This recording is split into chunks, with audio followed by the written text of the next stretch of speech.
नमस्कार दोस्तों।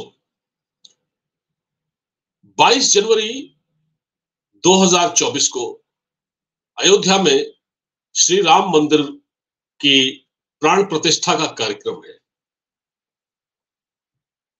और इसको लेकर सबसे ज्यादा जो उहापोह है, जो लाचारी है, जो बेबसी है, वो इंडी अलायंस के नेताओं में देखी जा रही है और खासकर उस पार्टी में देखी जा रही है जो अपने आप को देश की सबसे पुरानी पार्टी कहती है और जिसका ये भी कहना है कि हमने तो फ्रीडम स्ट्रगल में हिस्सा लिया और हमारे जो प्रधानमंत्री थे राजीव गांधी और इंदिरा गांधी उन्होंने देश के लिए शहादत दी। ये जो पार्टी है कांग्रेस पार्टी, जिसके नेता राहुल गांधी हैं, सोनिया गांधी हैं, ये बड़ी बेबसी के मारे हुए हैं इस वक्त। इनको समझ में ही नहीं आ रहा है कि ये मोदी का प्रधानमंत्री मोदी का विरोध करें तो चलो समझ में आता है, भाई राजनीति में नेता एक दूसरे की नीतियों का विरोध करते हैं। एक होता है विरोध के लिए विरोध, चलिए कोई बात नहीं, आप विरोध कर रहे हैं। राजनीतिक विरोध प्रधानमंत्री मोदी का समझ में तो आता है, लेकिन इन नेताओं के सामने एक समस्या ये खड़ी हो गई है जो कि सबसे बड़ा संकट है इन पार्टियों के लिए। वो ये है कि हम राम मंदिर का विरोध कैसे करें। लेकिन जनाब, इन्होंने विरोध तो कर दिया। विरोध इसलिए किया क्योंकि अभी तक न सोनिया गांधी की तरफ से न मल्लिकार्जुन खड़गे की तरफ से कोई प्रतिक्रिया आई, बल्कि एक तरह से मना ही कर दिया गया है कि ये नेता मंदिर की प्राण प्रतिष्ठा कार्यक्रम में हिस्सा नहीं लेंगे, जबकि इनको इनविटेशन मिला है, इनको निमंत्रण पत्र मिला है वहां जाने का, लेकिन ये नहीं जाएंगे। बाकी ममता बनर्जी अलायंस में है, वो तो वो भी नहीं, मुझे लगता है वो भी नहीं जाएंगे। अखिलेश यादव को भी निमंत्रण नहीं मिला, वो भी क्या जाएंगे। तो बात मैं आज ये कह रहा हूं कि जो कांग्रेस पार्टी है उसने एक वक्त पर, यानी कि 1989 की बात है, उसने इस अयोध्या में जो मंदिर का शिलान्यास जो कराया था, मंदिर का मतलब जो कहते हैं ना, वो मंदिर में ताला खुलवाया था राम मंदिर का। तो उसमें क्या हुआ कि राजीव गांधी प्रधानमंत्री थे। तो राजीव गांधी जब प्रधानमंत्री थे तो उस वक्त राजीव गांधी पर कुछ करप्शन के आरोप लगे, बोफोर्स घोटाला, रिश्वतखोरी, और उनकी जो कैबिनेट थी उसमें जो प्रधानमंत्री उसमें जो फाइनेंस मिनिस्टर थे वो थे विश्वनाथ प्रताप सिंह, वीपी सिंह, जो अब इस दुनिया में नहीं है। उन्होंने राजीव गांधी पर बोफोर्स और भ्रष्टाचार के, बोफोर्स तोप में दलाली और ये इस तरह के आरोप लगाए थे। उसके बाद जब चुनाव हुए तो उसमें सरकार चली गई और 1984 में जो इंदिरा गांधी की डेथ के बाद जो इलेक्शन हुए थे उसमें कांग्रेस को पूर्ण बहुमत हासिल हुआ, बम्पर जीत हुई, राजीव गांधी प्रधानमंत्री बने। लेकिन हुआ या कि ये सबसे ज्यादा जो उहापोह की स्थिति है वो अभी कांग्रेस में है, यानी उस कांग्रेस में जिसके नेता राजीव गांधी ने राम मंदिर के शिलान्यास की पहल की थी। ये बात 1988 की है। उस वक्त राजीव गांधी पर बोफोर्स घोटाले के आरोप लगे। तो कहने का मतलब यह है कि जो कांग्रेस के जो राम थे वो बीजेपी में कैसे शिफ्ट हो गए। भाई, ताला तो राजीव गांधी ने खुलवाया, उसके बाद अब भव्य मंदिर बन गया और मंदिर बीजेपी के शासनकाल में बन रहा है। और यहां जो सबसे बड़ी बात सामने आती है वो ये है कि इस मंदिर के निर्माण कार्य को रुकवाने के लिए जो सबसे ज्यादा कोशिशें हुई हैं वो कांग्रेस की ओर से हुई। यानी इससे यह साबित हो रहा है कि कांग्रेस इस मंदिर का निर्माण होने ही नहीं देना चाहती थी। उसके नेता कपिल सिब्बल ने सुप्रीम कोर्ट में अर्जी लगाई सोनिया गांधी के कहने पर कि मंदिर का निर्माण रोका जाए, इससे देश का भला नहीं होगा।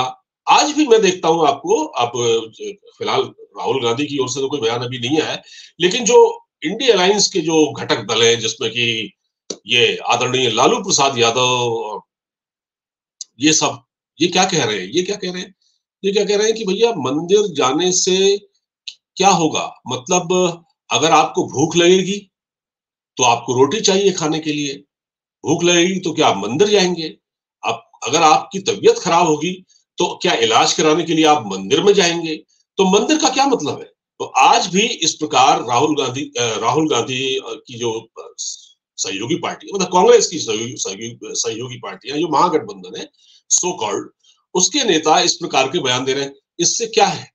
इससे ये मैसेज जाता है कि जो इंडी अलायंस है वो अपने आप में कितना कमजोर है और उसकी ईंटें किस तरह से दरक रही हैं। उनमें अभी तक कोई एक राय नहीं बन पाई। कई मीटिंग के दौर उसमें हो गए, सीट शेयरिंग, चुनावी कैंपेन कैसे होगा, कहाँ-कहाँ से कौन-कौन से कैंडिडेट लड़ेंगे, कई चीजों पर सहमति बननी है, कोई सहमति नहीं बनी। अभी तो इंडी अलायंस की बैठक में पिछली बार तो ये तक हो गया था कि वो राहुल गांधी को अपना नेता ही नहीं मानते, वो तो मल्लिकार्जुन खड़गे को मानते।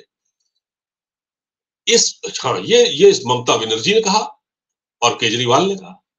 तो इस प्रकार की इस गठबंधन में तो एक राय है ही नहीं और संदेश ये गया है कि ये पूरा अलायंस जो है ये राम मंदिर का विरोधी था, ये राम का विरोधी था और राम का विरोधी है बल्कि ये। हालांकि जो कि ममता बनर्जी कभी-कभी अपने आप को एक हिंदू दिखाने के लिए कभी-कभी चंडी का पाठ कर लेती हैं, दुर्गा का पाठ भी कर लेती हैं। वो हिंदू दिखाने की कोशिश करते हैं। ऐसे केजरीवाल जी खुद को हनुमान जी का भक्त बता चुके हैं। वो मंदिर भी जाते रहे, हनुमान मंदिर। और राहुल गांधी वक्त वक्त पर जनेऊधारी ब्राह्मण बन जाते हैं। वो मंदिर अपने आप को अपना गोत्र बताने लगते हैं और बहुत कुछ कहते हैं, मंदिर भी जाते हैं। और प्रियंका गांधी जब अभी मध्य प्रदेश में जब चुनाव हुए तो वो कहीं जबलपुर वगैरह गई हुई थी, तो उन्होंने हनुमान जी की गदा अपने हाथ में थाम ली, ये दिखाने के लिए कि हम भी हनुमान जी के भक्त हैं। कमलनाथ भी ये कर चुके हैं, हालांकि वहां कुछ हासिल नहीं हुआ। पर ये जो पार्टियां हैं, देखिए मेन बात ये है कि इन सब के सामने एक ही समस्या है कि जो देश में जो मुस्लिम वोट बैंक है, मुस्लिम वोट बैंक इस देश में है करीब 20%। ठीक है, उस 20% मुस्लिम वोट बैंक को क्या ये दल तिलांजलि देना चाहते हैं? अगर उस वोट बैंक को ये नजरअंदाज करें तब तो बात बने, तब तो ये कहा जाएगा कि नहीं, लेकिन वो ये कर नहीं पाएंगे, उनको वोट लेने हैं। और सबसे दूसरी बात यह है कि कांग्रेस अब ये इस बात को भुलाना भी चाहती है। इस बात को कांग्रेस भुलाना चाहती है कि उसके एक नेता ने शिलान्यास की पहल की थी, राजीव गांधी ने 1988 में मंदिर के शिलान्यास की पहल की थी और इसके लिए जो है तारीख भी तय कर दी गई थी। जैसा कि मैं आपको बताता हूँ, ये तारीख जो तय की गई थी वो थी 9 नवंबर 1989 की तारीख। साधु संतों से बात की थी, राजीव गांधी थोड़ा धार्मिक प्रवृत्ति के भी थे और वो एक बहुत दिलचस्प बात मैं आपको बताने जा रहा हूँ कि वृंदावन में एक बाबा हुआ करते थे, देवराहा बाबा, संत देवराहा बाबा। बहुत ही पहुंचे हुए संत थे, असली जिसको कहते हैं ना, बिल्कुल मतलब परमहंस। बहुत बड़े संत थे, बहुत ही मतलब बहुत बड़े संत थे मतलब। तो वो उनकी खासियत ये थी कि वो यमुना नदी के अंदर, वृंदावन में जो यमुना है, यमुना में वो मचान बना के रहा करते थे, नीचे नहीं बैठते थे। और वो उनकी खासियत ये थी कि जो अपने शिष्य होते थे वो उनको पैरों से ऊपर से नीचे पैर रख के, उनके सिर पर पैर रख के अपने शिष्य के ऊपर वो आशीर्वाद देते थे। वो आशीर्वाद उन्होंने राजीव गांधी को भी दिया था और ये आशीर्वाद उन्होंने कई और नेताओं को दिया था, जैसे नारायण दत्त तिवारी उत्तराखंड के जो चीफ मिनिस्टर रहे और केंद्र में भी रहे, वो भी उनके भक्त थे, वो भी जाते थे तो उनके सिर पर वो पैर रख के आशीर्वाद देते थे, संत देवराहा बाबा। तो राजीव गांधी ने संत देवराहा बाबा से पूछा था कि मुझे मंदिर का शिलान्यास कराना चाहिए, नहीं कराना चाहिए, तो संत देवराहा बाबा ने कहा था कि ये काम करवा दीजिए। तो ये काम हुआ, लेकिन हुआ क्या कि राजीव कांग्रेस में जो, फिर मैं आपको बताने जा रहा हूं कि कांग्रेस के जो राम है वो बीजेपी में कैसे शिफ्ट हो गए। कांग्रेस के राम बीजेपी के कैसे हो गए? वो इस तरह से हुए कि कांग्रेस ने एक तो अल्पसंख्यक वोट बैंक को नहीं छोड़ा, उसका मोह उसको अभी भी है। और अब तो ये हालत हो गई है कि कांग्रेस के नेता ये भी नहीं कहना चाहते कि राजीव गांधी के समय पर ये पहल हुई थी अयोध्या में शिलान्यास की। ये कहेंगे तो मुस्लिम और नाराज हो जाएंगे, उनको ऐसा लगता है, ये मैं नहीं कह रहा हूं, ये कांग्रेस के नेताओं को लगता है कि मुस्लिम इससे और नाराज हो जाएंगे। अगर हमने ये कह दिया कि हमारे नेता राजीव गांधी ने, पूर्व नेता स्वर्गीय राजीव गांधी ने, उनकी हत्या हुई थी श्री पेरम्बदूर में, लिट्टे के आतंकवादियों ने की थी, तो उन वो अगर उनका नाम आता है तो हमारे लिए और दिक्कत होगी। तो कांग्रेस इस निमंत्रण को जो उसको मिला है, कांग्रेस की नेता सोनिया गांधी और मल्लिकार्जुन खड़गे इस निमंत्रण को स्वीकार नहीं कर रहे। जाहिर बात है इसके सामने मजबूरी है कि मुस्लिमों का वोट बैंक है और उनको ऐसा लगता है कि अ, मुसलमान नाराज हो जाएगा, जबकि ऐसी बात नहीं है। देश का बहुसंख्यक मुसलमान अभी इस वक्त, चाहे वो अयोध्या में रहे या देश के बाकी हिस्सों में रहे, कुछ है जो विरोध कर सकते हैं, लेकिन सब ऐसे नहीं है। तो इस वक्त ये बताने का मतलब ये है कि किस प्रकार एक जो कांग्रेस उसका फायदा उठा सकती थी राम मंदिर का, उस वक्त वो कांग्रेस उसमें चूक गई और वो उसको लगातार उसमें गलतियां दर गलतियां कर रही है, उसमें चूकती ही जा रही है। तब जब ये 1988 में चूके और उसके बाद अब ये जो शिलान्यास है उसमें भी नहीं जा रहा है, उसमें भी नहीं चूके, उसमें भी चूक गए हैं, उसमें भी कोई नहीं जा रहा है। तो कुल मिलाकर ये है कि जो खासकर कांग्रेस जिस प्रकार उहापोह में है, मतलब बेचैनी में महसूस की जा रही है कांग्रेस में। अब वो मोदी जी का विरोध तो करते हैं, चलिए कोई बात नहीं, तो राजनीतिक विरोध है, लेकिन आप राम मंदिर का विरोध कैसे कर सकते हैं? क्योंकि अगर आप उस कार्यक्रम में नहीं जाएंगे, प्राण प्रतिष्ठा कार्यक्रम में राम मंदिर की, तो ये माना जाएगा कि आप राम के विरोधी हैं। तो ये लेवल आप पर लग चुका है। इसलिए मैं ये कह रहा हूं कि इन चुनाव में जो साल 2024 यानी इसी साल जो होने हैं लोकसभा के चुनाव, उसमें प्रधानमंत्री मोदी की राह बड़ी आसान हो गई है और जीत की लगभग हैट्रिक तय हो चुकी है, जो प्रधानमंत्री मोदी लगाएंगे।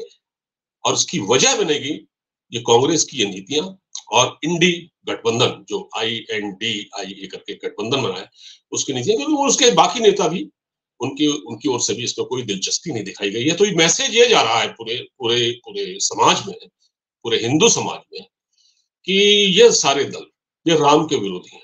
ये मोदी जी का विरोध करते करते भगवान राम के विरोधी हो गए।